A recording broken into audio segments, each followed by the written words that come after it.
Now we're going to take a look at input levels and basic microphone use. Now there are two main input levels, generally speaking, that you'll encounter in live sound: microphone level and line level. Mic level is probably pretty obvious, as it's the average level output by microphone sources before we do anything with it at the mixer. This is commonly measured at -20 to -30 dBu, which is decibel units. This is also the level output by a direct box or direct injection box, which we'll chat about in a moment. Line level refers to most audio playback equipment and is a much stronger signal source. Most professional level devices will measure at +4 dBu, and most consumer level devices will measure out at -10 dBu. Line level can also refer to an instrument's output. Typically a slightly weaker signal than a playback device, it's still a much stronger level than a typical mic level. Due to the high impedance nature of line level outputs, they don't do so well with long distance, and this is why we typically use a DI box to convert all line level instrument sources to mic level to travel the length of our input snake and into the mixer, but we'll save that for another day. So now let's talk a little about microphones. It's important to make the proper choice when it comes to microphones and their applications. Brand preference aside, there are a wide variety of microphones tailored to different applications.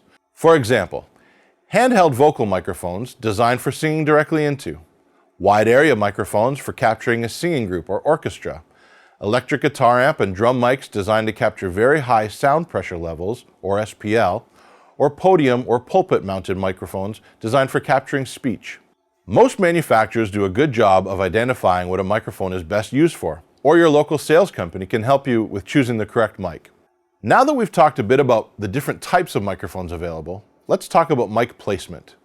The correct mic placement is very important in achieving a proper sound as well as avoiding feedback. You know, that annoying squealing sound that we hear all too often. If we try to capture sound from a microphone that is too far from its intended source, it can yield trouble such as feedback, as the gain or sensitivity of the mic will have to be increased to hear the source.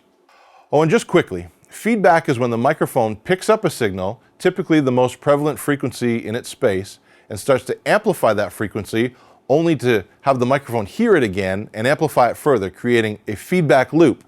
And that is what is very annoying to the ears. In the same way, if we use a mic that isn't designed for high sound pressure levels, we can end up getting distortion or crackling in the mic itself, well before it ever hits our soundboard.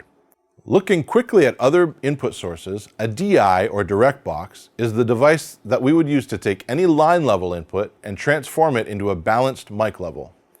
There are plenty of choices available in the world of DIs, and there are many that are designed specifically for various applications.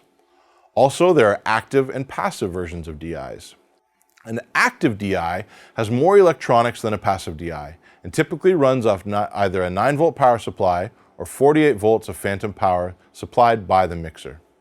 Part of achieving a good sound to work with relies on proper mic choice, proper cabling, and proper levels, both into the source, whether it's a mic or DI, and at the audio mixer.